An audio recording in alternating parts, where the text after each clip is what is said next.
Hello everyone, welcome back to our channel. ఈ వీడియోలో మనం ఏంటంటే quantitative analysis of organic compounds గురించి డిస్కస్ చేద్దామండి. క్వాంటిటేటివ్ ఎనాలిసిస్ మనకి ఏం చెప్తుంది? Estimation of TION estimation of elements. Qualitative analysis ఏం చెప్పింది మనకి?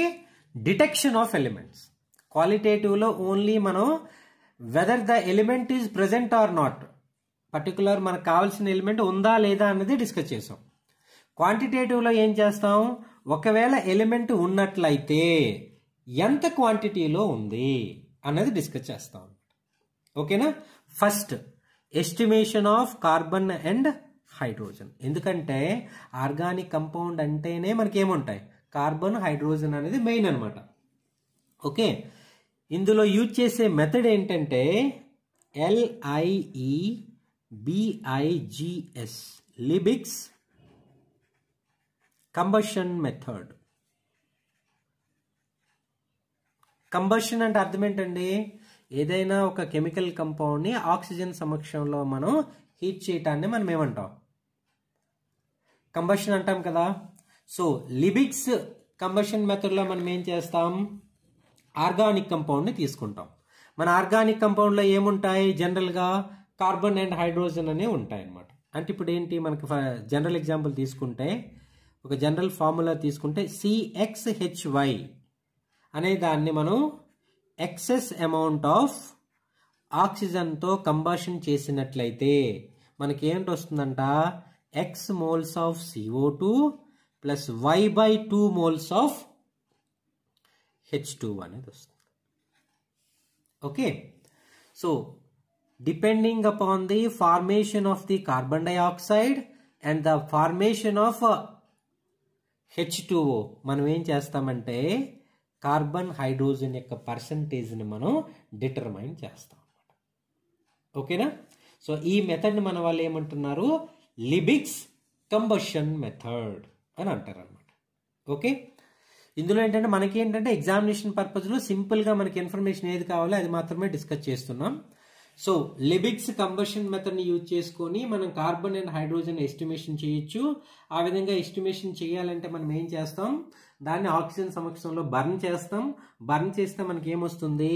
కార్బన్ డైఆక్సైడ్, వాటర్ వస్తుంది. కార్బన్ డైఆక్సైడ్ యొక్క అమౌంట్ ని, H2O యొక్క అమౌంట్ ని మనం ఐడెంటిఫై చేయగలిగినట్లయితే percentage of carbon and percentage of hydrogen ని మనం ఎస్టిమేట్ చేయొచ్చు అని చెప్తారు అనమాట. ఓకే, నెక్స్ట్ ఏంటంటే estimation of nitrogen. Estimation of so nitrogen estimate చేయడానికి మనకి 2 మెథడ్స్ ఉన్నాయండి. First method is DUMAS, Dumas method. What is the first method? Dumas method. ఈ మెథడ్ లో ఏం చేస్తున్నారంటే, ఇప్పుడు చూడండి, మనకి ఆర్గానిక్ కంపౌండ్ ని ఆక్సిజన్ తో, ఎక్సెస్ అమౌంట్ ఆఫ్ ఆక్సిజన్ తో కంబషన్ చేయటం వల్ల మనకి ఏంటి? CO2 H2 వచ్చింది. దానివల్ల దానికి పర్సంటేజ్ ని క్యాల్కులేట్ చేస్తారు. ఓకేనా? ఇప్పుడు ఏంటంటే సపోజ్ మన కంపౌండ్ లో నైట్రోజన్ ఉండాలి. మెయిన్ ఉండేవేంటి? కార్బన్, హైడ్రోజన్స్ అంటే ఎలాగో ఉంటాయి అవి.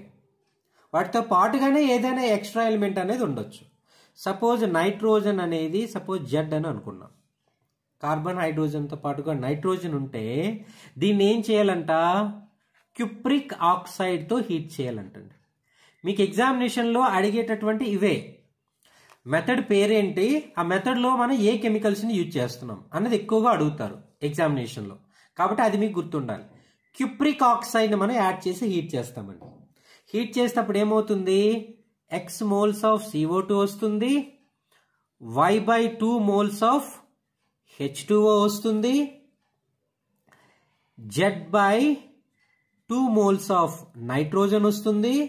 నైట్రోజన్ తో పాటుగా కొంత అమౌంట్ ఆఫ్ కాపర్ అనేది వస్తుందండి. ఓకే, అంటే CO2, H2O, N2Cu. ఇప్పుడు చూడండి, CO2 gas, H2O gas, N2 gas, but copper అనేది సాలిడ్ కదా. అంటే 3 గ్యాసెస్ ప్లస్ కాపర్ అనేది ఫామ్ అవుతుందండి. అయితే ఇక్కడ ఇంకోటి ఏం జరుగుతుందంటే ఈ ఫార్మేషన్లో ఈ నైట్రోజన్ ఉంది కదా, N2 ఫామ్లో మనకి రావచ్చు. ఇంకో పాసిబిలిటీ ఏముంది, ఈ నైట్రోజన్ అనేది ఈ ఆక్సిజన్తో కంబైన్డ్ అయి it may be formed in the form of NO2 or it may be formed in the form of NO. Nitric ఆక్సైడ్గా నైట్రస్ ఆక్సైడ్గా కూడా మనకి ఇది కన్వర్ట్ అవ్వచ్చు కదా. అయితే ఇక్కడ ఏం చెప్తున్నారంటే ఒకవేళ ఈ NO2 కానీ NO కానీ మనకి కంటైనర్లో ఫామ్ అయినట్లయితే ఇవి ఏం చేస్తాయంట, ఈ కాపర్ వల్ల మళ్ళీ N2గా కన్వర్ట్ అయిపోతాయి. అంటే ఇప్పుడు ఏమైంది, కాపర్తో రియాక్ట్ అయితే ఏ విధంగా అయిపోతాయి, కాపర్ ఆక్సైడ్గా కన్వర్ట్ అయిపోతాయి. ఈ ఆక్సిజన్ అనేది కాపర్ ఆక్సైడ్గా వచ్చేస్తే ఈ నైట్రోజన్స్ అనేవి N2గా కన్వర్ట్ అయిపోతాయి. మళ్ళీ కాపర్ ఆక్సైడ్ వచ్చింది అంటే అదేం చేస్తుంది, మళ్ళీ ఆర్గానిక్ కంపౌండ్తో రియాక్ట్ అయ్యి ఈ ప్రాసెస్ అంతా జరుగుతుంది. అంటే ఫైనల్గా CO2 H2O N2 అనేది మనకి కంటైనర్లో ఈ గ్యాసెస్ అనేవి ఉంటాయి. ఓకేనా. సో కార్బన్ డైఆక్సైడ్ గ్యాస్ వచ్చిందండి, హైడ్రోజన్ గ్యాస్ వచ్చిందండి, దాంతోపాటుగా ఇంకే గ్యాస్ వచ్చింది, నైట్రోజన్ గ్యాస్ వచ్చిందండి. మనకి ఇక్కడ ఏంటి ఎస్టిమేట్ చేయాలి, మనం ఓన్లీ నైట్రోజన్ ఎస్టిమేట్ చేయాలి కదా. నైట్రోజన్ ఎస్టిమేట్ చేయాలి అంటే దేన్ని రిమూవ్ చేయాలి, CO2ని H2Oని రిమూవ్ చేయాలండి. అందువల్ల ఈ 3 గ్యాసెస్ని ఏం చేస్తామంటే ఒక కంటైనర్లో మన వాళ్ళు ఏం చేస్తారంటే పొటాషియం హైడ్రాక్సైడ్ సొల్యూషన్ తీసుకుంటారండి. పొటాషియం హైడ్రైడ్ సొల్యూషన్ తీసుకుంటే మనకి ఏంటంటే గ్యాసెస్ వస్తున్నాయి, CO2 వస్తుంది, H2O వస్తుంది, N2 వస్తుంది. ఈ 3 గ్యాసెస్ కదా మనకి ఫామ్ అయ్యాయి.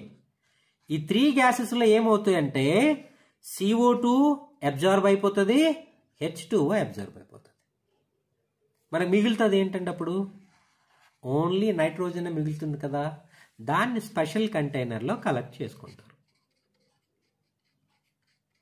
సో స్పెషల్ కంటైనర్లో కలెక్ట్ చేసుకోవటం వల్ల మనకి ఏమవుతుంది, మన ఆర్గానిక్ కంపౌండ్లో ఉండే నైట్రోజన్ మనం ఎంత అనేది ఎస్టిమేట్ చేసుకోగలం. కాబట్టి ఈ మెథడ్ని మనం ఏమంటాం, డ్యూమాస్ మెథడ్ అంటాం. So what is the use of the Dumas method? It is used to estimate the amount of nitrogen present in the organic compound. Nitrogen ఏ విధంగా ఎస్టిమేట్ చేస్తున్నారు, N2 ఫామ్లో ఎస్టిమేట్ చేస్తున్నారండి. అది గుర్తుపెట్టుకోవాలి. మీకు మల్టిపుల్ చాయిస్ క్వశ్చన్స్లో అడుగుతారు ఆబ్జెక్టివ్ టైప్లో. డ్యూమాస్ మెథడ్లో నైట్రోజన్ అనేది ఏ ఫామ్లో ఎస్టిమేట్ అవుతుంది మీకు ఇస్తాడు, NO2 NO N2 ఏ ఫామ్లో ఎస్టిమేట్ అవుతుంది, N2 ఫామ్లో ఎస్టిమేట్ అవుతుంది. మరి NO2 NO కూడా ఫామ్ అవుతున్నాయి కదా, అవేమవుతున్నాయి, ఈ కాపర్ సమక్షంలో మళ్ళీ N2గా ఫైనల్గా కన్వర్ట్ అయిపోతుంది. కాబట్టి ఓన్లీ N2 రూపంలో మాత్రమే మనం ఏం చేస్తాం, నైట్రోజన్ని ఎస్టిమేట్ చేస్తాం అని చెప్తారనమాట. ఓకేనా. ఇది first method, Dumas method. Second method ఏంటంటే మనకి KJELDAHLS మెథడ్. ఇక్కడ మనకి K సైలెంట్ అండి. Kjeldahl's method. What is the name, Kjeldahl's method. ఈ జెల్దల్స్ మెథడ్ అనేది ఏమవుతుందో చూడండి. జెల్దల్స్ మెథడ్లో ఫస్ట్ ఏం చేస్తున్నాడంటే మన ఆర్గానిక్ కంపౌండ్ తీసుకుంటున్నాడండి. ఆర్గానిక్ కంపౌండ్లో మనకి ఏముంటాయి, కార్బన్ హైడ్రోజన్తో పాటుగా మనం ఏంటి ఎక్స్పెక్ట్ చేస్తున్నామంటే నైట్రోజన్ కూడా మన ఆర్గానిక్ కంపౌండ్లో ఉందని ఎక్స్పెక్ట్ చేస్తున్నాం. సో ఆర్గానిక్ కంపౌండ్లో నైట్రోజన్ ఉండేటప్పుడు మన వాళ్ళు ఏం చేయమంటున్నారంటే first concentrated sulphuric acid add చేయమంటున్నాడు. కాన్సన్ట్రేటెడ్ సల్ఫ్యూరిక్ యాసిడ్ యాడ్ చేస్తే మనకి ఆర్గానిక్ కంపౌండ్లో ఉండే నైట్రోజన్ అనేది ఏ విధంగా తయారవుతుందంట, అమ్మోనియం సల్ఫేట్ రూపంలో కన్వర్ట్ అయిపోతుందంట. ఏ విధంగా, అమ్మోనియం సల్ఫేట్ రూపంలో కన్వర్ట్ అయిపోతుందంట. అమ్మోనియం సల్ఫేట్ రూపంలో కన్వర్ట్ అయిపోయిన తర్వాత ఏం చేయమంటున్నాడంటే మనకి ఏదైతే ఈ అమ్మోనియం సల్ఫేట్ వచ్చేస్తుందో దానికి NaOH యాడ్ చేయమంటున్నాడండి. ఏంటి యాడ్ చేయాలంట, NaOH యాడ్ చేయాలంట. యాడ్ చేసేటప్పుడు మనకి ఏమొస్తుందంట, 2 moles ఆఫ్ అమ్మోనియా వస్తుందండి, plus Na2SO4 plus 2 moles of H2. 2 moles of H2. అంటే ఇప్పుడు నైట్రోజన్ అనేది మనకి ఏ రూపంలో వస్తుంది? అమోనియా రూపంలో వస్తుంది. ఓకే, డ్యూమాస్ మెథడ్లో నైట్రోజన్ ఏ రూపంలో వచ్చింది? N2 రూపంలో వచ్చింది. జల్దల్ మెథడ్లో ఏ రూపంలో వస్తుంది? ఇది వెరీ వెరీ ఇంపార్టెంట్. జల్దల్ మెథడ్లో అమోనియాని ఏ ఫామ్లో మనం ఎస్టిమేట్ చేస్తామంటే ఏం చెప్తారు? అమోనియా ఫామ్లో మనం ఎస్టిమేట్ చేస్తామండి అని చెప్తారు. ఇప్పుడు ఏదైతే మనకి అమోనియా వచ్చిందో ఈ అమోనియాని ఎలా ఎస్టిమేట్ చేస్తారంట? Using titration. ఇక్కడ అమోనియా వచ్చింది కదా, ఎంత అమోనియా వచ్చింది అని మనకి ఎలా తెలుస్తుందంట? Titration with acid. అమోనియా అనేది బేస్ కదా, బేస్ని మనం ఎస్టిమేట్ చేయాలంటే మనం టైట్రేషన్ దేంతో చేయాలి? యాసిడ్తో చేయాలన్నమాట. సో యాసిడ్తో టైట్రేషన్ చేయటం వల్ల ఎంత అమౌంట్ ఆఫ్ అమోనియా ఫామ్ అయింది అనేది మనకు తెలుస్తుంది. దాని ప్రకారం మన ఆర్గానిక్ కంపౌండ్లో ఎంత నైట్రోజన్ ఉంది అనేది మనకి తెలుస్తుంది అన్నమాట. Number of moles of ammonia అనేది ఎంత ఫామ్ అయింది తెలిస్తే number of moles of nitrogen అనేది మన ఆర్గానిక్ కంపౌండ్లో ఎంత ఉందో అనేది మనకి తెలుస్తుంది అన్నమాట. ఈ విధంగా మన వాళ్ళు ఏం చేస్తారంటే నైట్రోజన్ని జల్దల్ మెథడ్లో ఐడెంటిఫై చేస్తాం, ఎస్టిమేట్ చేస్తాం. Identification along with the estimation. Okay, so నైట్రోజన్ని మనం 2 మెథడ్స్ ద్వారా ఎస్టిమేట్ చేసామండి. ఏంటా methods? Dumas method and Kjeldahl's method రూపంలో మనం ఎస్టిమేట్ చేస్తాం. నెక్స్ట్ ఏంటంటే మనం ఎస్టిమేట్ చేయాలి హాలోజన్స్. హాలోజన్స్ని మనం ఎలా ఎస్టిమేట్ చేస్తాం? అమౌంట్ ఆఫ్ ద హాలోజన్ అనేది మనకి ఎలా తెలుస్తుందంటే ఏ మెథడ్ యూజ్ చేస్తున్నారంటే ఇందులో CARIUS, Carius method. What is the name of the method? Carius method. ఈ మెథడ్ని యూజ్ చేసి మన వాళ్ళు ఏంటంటే హాలోజన్ని ఎస్టిమేట్ చేస్తారన్నమాట. ఇందులో హాలోజన్ని ఎలా ఎస్టిమేట్ చేస్తారంటే క్వాలిటేటివ్ అనాలిసిస్లో మన వాళ్ళు ఏం చేశారో అదే ప్రాసెస్ చేస్తారంట. క్వాలిటేటివ్ అనాలిసిస్లో మన వాళ్ళు ఏం చేశారు? హాలోజన్ ఎస్టిమేట్ చేయటానికి ఏదైతే లెజైన్ ఫిల్ట్రేట్ ఉందో దానికి ఫస్ట్ HNO3 యాడ్ చేశారండి కదా. సో ఇప్పుడు ఏంటి, డైరెక్ట్గా ఆర్గానిక్ కంపౌండ్ తీసుకున్నారు.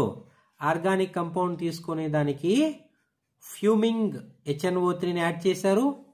ఫ్యూమింగ్ HNO3ని యాడ్ చేసిన తర్వాత మళ్ళీ ఏంటి యాడ్ చేయాలండి? సిల్వర్ నైట్రేట్ని యాడ్ చేయాలి. సిల్వర్ నైట్రేట్ని యాడ్ చేస్తే క్లోరిన్ ఉంటే AgCl ప్రెసిపిటేట్ వస్తుంది, బ్రోమిన్ ఉంటే AgBr ప్రెసిపిటేట్ వస్తుంది, ఐడిన్ ఉంటే AgI ప్రెసిపిటేట్ వస్తుంది. ఇదేంటిది? White colour precipitate. ఇదేంటిది? Pale yellow colour precipitate. ఇదేంటిది? Yellow colour precipitate. అంటే ఇక్కడ మనం ఏం డిటర్మైన్ చేస్తాం? ఎంత అమౌంట్ సిల్వర్ క్లోరైడ్ అనేది ఫామ్ అయిందని చెప్తాం. 1 mole 2 mole లేదంటే గ్రామ్స్లో ఎంత అమౌంట్ ఫామ్ అయిందో చెప్తాం అనమాట. So number of the moles of the silver chloride formation మనం ఏంటి క్యాలిక్యులేట్ చేస్తాం? మన ఆర్గానిక్ కంపౌండ్లో ఉండేటటువంటి హాలోజన్స్ని మనం ఎస్టిమేట్ చేస్తాం. ఓకేనా? ఏంటి method? Carius method. Next estimation ఏంటంటే సల్ఫర్. సల్ఫర్ ఎస్టిమేషన్లో కూడా మనకి సేమ్ మెథడే యూజ్ చేస్తారండి. In the estimation of sulphur also we're using the similar method. ఇక్కడ మనకి ఏమైంది? ఈ క్లోరిన్, బ్రోమిన్, ఐడిన్ అనేవి ఎలా ఫామ్ అయ్యాయి? సిల్వర్ హ్యాలైడ్స్గా ఫామ్ అయ్యాయి. Silver chloride, silver bromide, silver ఐడైడ్గా ఫామ్ అయ్యాయి. మనకి ఇక్కడ ఏమవుతుందంటే సల్ఫర్ అనేది ఆక్సిడైజ్ అయిపోతుందండి. ఆర్గానిక్ కంపౌండ్లో మనకి ఏముంది? సల్ఫర్ ఉంది. దీన్ని ఏం చేశారు? ఫ్యూమింగ్ HNO3తో ట్రీట్ చేసినట్లయితే సల్ఫర్ అనేది మనకి ఎలా అయిపోయిందంట? ఆక్సిడైజ్ అయిపోయిందంట. ఓకేనా? సల్ఫర్ మనకి ఆక్సిడైజ్ అయిపోయి మనకి ఏంటి ఫామ్ చేస్తుందంటే సల్ఫ్యూరిక్ యాసిడ్ని ఫామ్ చేస్తుందండి. ఏంటి ఫామ్ చేస్తుంది? సల్ఫ్యూరిక్ యాసిడ్ని ఫామ్ చేస్తుంది. ఏదైతే ఈ సల్ఫ్యూరిక్ యాసిడ్ అనేది వచ్చిందో దానికి ఏంటి యాడ్ చేయమంటున్నాడంటే బేరియం క్లోరైడ్ యాడ్ చేయమంటున్నాడు. బేరియం క్లోరైడ్ యాడ్ చేస్తే ఇప్పుడు ఏమవుతుంది, బేరియం సల్ఫేట్ ప్రెసిపిటేట్ అనేది ఫామ్ అవుతుంది with HCl. Barium sulphate precipitate అనేది ఫామ్ అవుతుంది. So the number of moles of barium sulphate అనేది మన యొక్క ఆర్గానిక్ కంపౌండ్లో ఉండే సల్ఫర్ అనేది ఎంత క్వాంటిటీలో ఉంది అన్న విషయాన్ని తెలియజేస్తుంది. అంటే ఎన్ని grams of barium sulphate form అయింది అన్న దానిపై ఎంత అమౌంట్ ఆఫ్ సల్ఫర్ అనేది మన ఆర్గానిక్ కంపౌండ్లో ఉంది అని చెప్తారు. సో కాబట్టి మీకేంటంటే కాంపిటేటివ్ ఎగ్జామినేషన్స్లో ఈ ఈక్వేషన్స్ తెలియాలి మీకు. ఓకే, హాలోజన్స్ని ఏ విధంగా ఎస్టిమేట్ చేస్తారు కేరియస్ మెథడ్లో అంటే ఏం చెప్తారు, సిల్వర్ని సిల్వర్ క్లోరైడ్ రూపంలో, క్లోరిన్ని సిల్వర్ క్లోరైడ్ రూపంలో ఎస్టిమేట్ చేస్తారు, బ్రోమిన్ని సిల్వర్ బ్రోమైడ్ రూపంలో ఎస్టిమేట్ చేస్తారు, ఐడిన్ని సిల్వర్ ఐడైడ్ రూపంలో ఎస్టిమేట్ చేస్తారు. మరి సల్ఫర్ని బేరియం సల్ఫేట్ రూపంలో ఎస్టిమేట్ చేస్తాం. ప్రెసిపిటేట్ని ఎప్పుడు కూడా మనం ఏంటంటే ఈ బాటమ్ యారోతో రిప్రజెంట్ చేస్తామండి, సాలిడ్ కంపౌండ్. ఓకేనా. అదేవిధంగా estimation of phosphorus, PHOS PHORUS, ఫాస్ఫరస్ని మనం ఎలా ఎస్టిమేట్ చేస్తాం? ఫాస్ఫరస్ని ఎలా ఎస్టిమేట్ చేస్తామంటే దీన్ని కూడా సేమ్ మెథడ్ యూజ్ చేస్తున్నారు, కేరియస్ మెథడ్నే యూజ్ చేస్తున్నారు. అయితే ఈ మెథడ్లో ఏం చేస్తున్నారంటే ఇనీషియల్గా మనకి ఏం తీసుకున్నాం, ఆర్గానిక్ కంపౌండ్ తీసుకున్నాం. ఆర్గానిక్ కంపౌండ్లో ఏముంది అనుకుంటున్నామంటే మనం ఫాస్ఫరస్ ఉంది. కేరియస్ మెథడ్ కాబట్టి మనం ఏంటి యాడ్ చేయాలండి, HNO3ని యాడ్ చేయాలండి. ఓకే, HNO3ని యాడ్ చేస్తే ఇక్కడ ఏమైంది చూడండి, సల్ఫర్ అనేది సల్ఫ్యూరిక్ యాసిడ్గా కన్వర్ట్ అయింది. కాబట్టి ఫాస్ఫర్ అనేది దేనిగా కన్వర్ట్ అవ్వాలి, ఫాస్ఫారిక్ యాసిడ్గా కన్వర్ట్ అవ్వాలి, H3PO4గా కన్వర్ట్ అవ్వాలండి. ఓకేనా. ఫాస్ఫరస్ అనేది ఎలా కన్వర్ట్ అయింది, ఫాస్ఫారిక్ యాసిడ్గా కన్వర్ట్ అయింది. అయితే ఈ ఫాస్ఫారిక్ యాసిడ్ని ఏదైతే ఇది ఫామ్ అయిందో దీన్ని దేంతో రియాక్ట్ చేయాలంట, MAGNESIA, మెగ్నీషియా అనేటటువంటి ఒక మిక్చర్తో ట్రీట్ చేయాలంట. దేంతో ట్రీట్ చేయాలంట, మెగ్నీషియా. అంటే ఈ మెథడ్లో మిమ్మల్ని అడుగుతారనమాట, మెగ్నీషియా అంటే ఏంటి, మెగ్నీషియా మిక్చర్ ఏంటి, అందులో ఏ కెమికల్స్ ఉంటాయి అని అడుగుతారు. అప్పుడు మీరేం చెప్తారు, మెగ్నీషియాలో ఉండే కెమికల్స్ ఏంటంటే magnesium sulphate plus ammonium hydroxide plus ammonium chloride. The mixture of magnesium sulfate, ammonium hydroxide and ammonium chloride commonly called as magnesia. ఈ మెగ్నీషియాని మనం ఏం చేసామండి, మన ఫాస్ఫారిక్ యాసిడ్కి యాడ్ చేసాం అనమాట. ఇట్లా మన మెగ్నీషియాని ఫాస్ఫారిక్ యాసిడ్కి యాడ్ చేయటం వల్ల మనకి ఏం జరిగిందంట, మెగ్నీషియం అమోనియం ఫాస్ఫేట్ అనేది ఫామ్ అయిందండి. ఏం ఫామ్ అయింది, magnesium ammonium phosphate, PO4, magnesium ammonium phosphate. చూడండి, ఫాస్ఫేట్ అంటే ఏం చెప్తాం, PO4-3 కదా. సో అమోనియా అంటే ఏంటి, NH4+, మెగ్నీషియం అంటే Mg+2. అంటే 3 మైనస్లు ఉన్నాయంటే 3 ప్లస్లు కావాలి కదా మనకి. సో 2 ఇక్కడ ఉంది, 1 ఇక్కడ ఉంది. సో ఇవన్నీ కంబైన్ చేస్తే మనకి formula MgNH4PO3.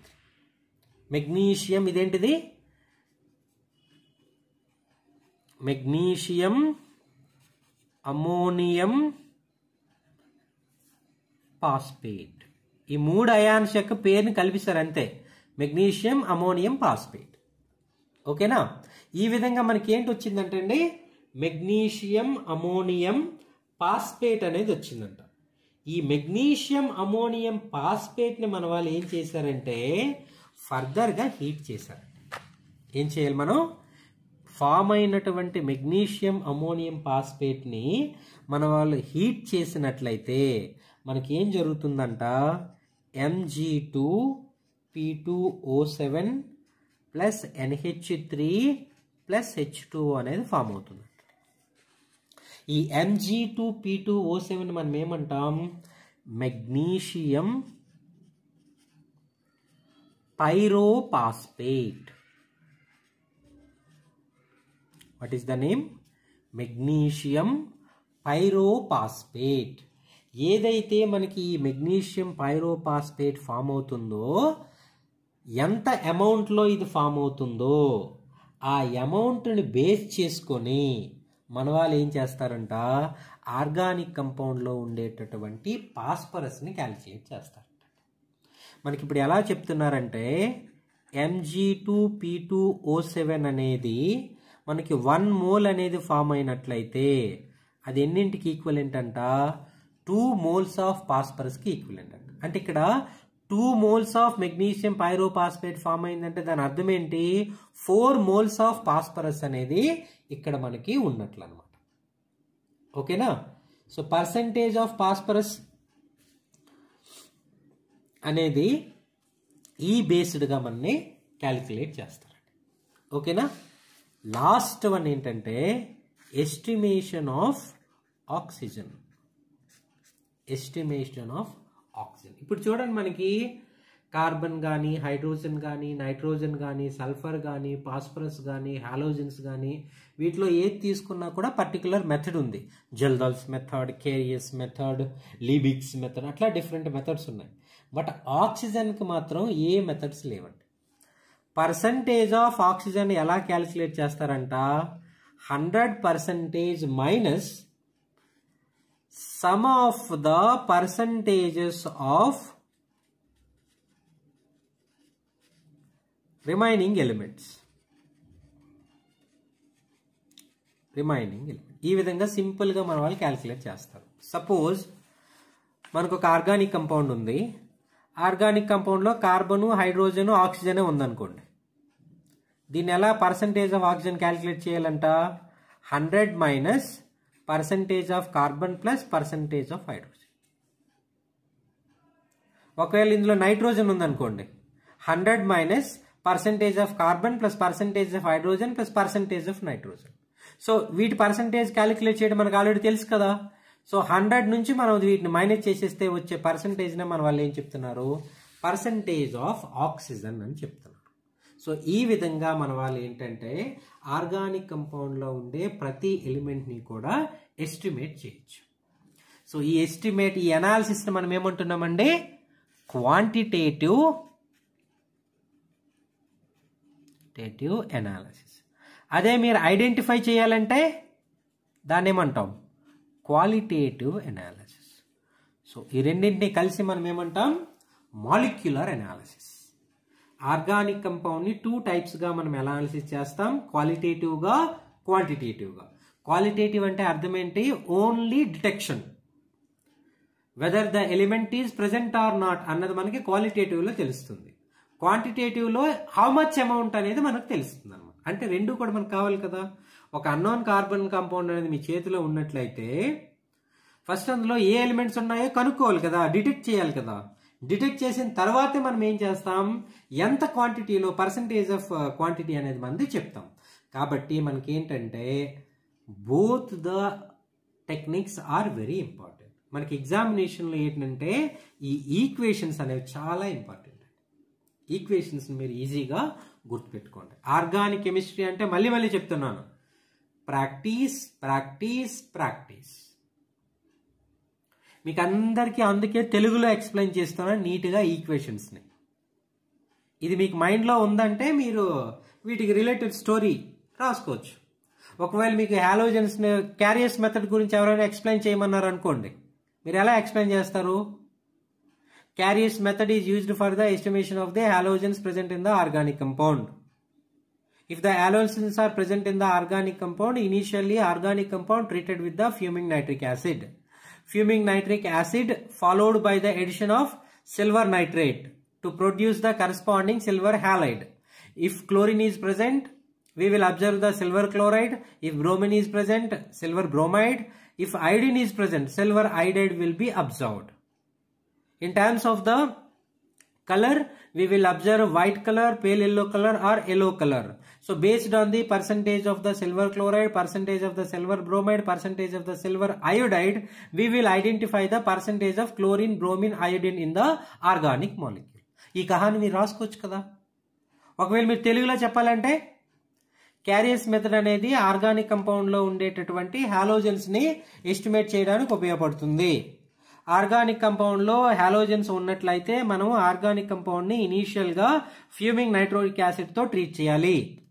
Fuming nitric acid తో ట్రీట్ చేసిన తర్వాత సిల్వర్ నైట్రేట్ ని మనం యాడ్ చేయాలి. సిల్వర్ నైట్రేట్ ని యాడ్ చేసినట్లయితే ఒకవేళ ఆర్గానిక్ కంపౌండ్ లో క్లోరిన్ ఉంటే సిల్వర్ క్లోరైడ్ అనేది వైట్ కలర్ ఫామ్ లో వస్తుంది. ఒకవేళ బ్రోమిన్ ఉంటే silver bromide pale yellow form లో వస్తుంది. ఇన్ కేస్ ఆఫ్ మనకి సిల్వర్ ఐడైడ్ ఉంటే మనకి ఎల్లో కలర్ లో ప్రెసిపిటేట్ అనేది వస్తుంది. దాని ప్రకారం మనం ఏం చేస్తాం, ఎంత ప్రెసిపిటేట్ వచ్చిందో దాన్ని వెయిట్ చేసుకుంటాం. 2 గ్రామా 3 గ్రామా 4 గ్రామా ఎన్ని గ్రాములు అనేది. So based on the number of grams of the silver chloride, silver bromide, silver iodide మనం ఏం చెప్తామంటే మన ఆర్గానిక్ కంపౌండ్ లో ఉండేటటువంటి హాలోజన్స్ యొక్క పర్సంటేజ్ ఆఫ్ ఎలిమెంట్స్ ని మనం డిటర్మైన్ చేస్తాం అని తెలుగులో కహాని రాసుకుంటారు. సో ఆల్వేస్ మనకి స్టోరీ అనేది క్రియేట్ చేయడం మీకు ఎప్పుడు వస్తుంది, మీ ముందుగా ఈ ఈక్వేషన్ అనేది ఉంటే. ఈ ఈక్వేషన్ అందుకే మీరు ప్రాక్టీస్ ప్రాక్టీస్ ప్రాక్టీస్. ఆర్గానిక్ అంటేనే ప్రాక్టీస్ అండి. మీకు సింపుల్గా వేలో మీకు సింపుల్ రిప్రజెంటేషన్స్ ఇస్తున్నాను మీకు. అదే మీరు టెక్స్ట్ బుక్స్ కానీ మెటీరియల్స్ కానీ చూసినట్టు అనుకో మీకు ఏంటంటే చాలా గజిబిజిగా ఉంటుందన్నమాట, మీరు అండర్స్టాండ్ చేసుకోలేరు. అందుకే సింపుల్ వేలో నేను ఎక్స్ప్లెయిన్ చేశాను, మీరు ఈజీగా గుర్తుపెట్టుకుంటారని ఆశిస్తున్నాను. So thank you very much.